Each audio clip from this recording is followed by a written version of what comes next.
les consommateurs Ils sont venus à deux honorer la banane française équitable. Les ministres Annick Girardin et Stéphane Travers sont très attendus par les producteurs. Et c'est le fer de lance des États généraux de l'alimentation, le revenu du producteur pour mieux innover, pour mieux investir.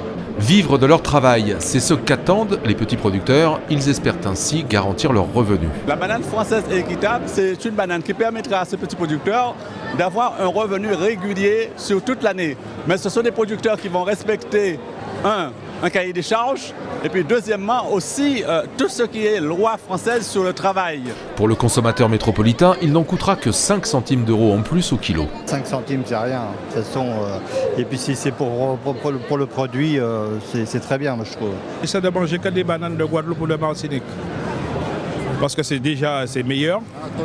Et voilà, et le rapport qualité-prix, ça ne se discute pas.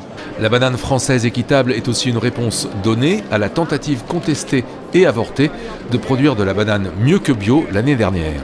Nous aujourd'hui on ne sait pas bien faire de bio, on a un producteur bio, mais malheureusement c'est pas si facile que ça. C'est vrai qu'on est peut-être en transition vers ça, mais on n'y est pas encore. Et dans le cadre de la réglementation européenne, aujourd'hui on ne sait pas le faire. Mais c'est vrai qu'on y travaille et l'équitable, c'est une autre dimension.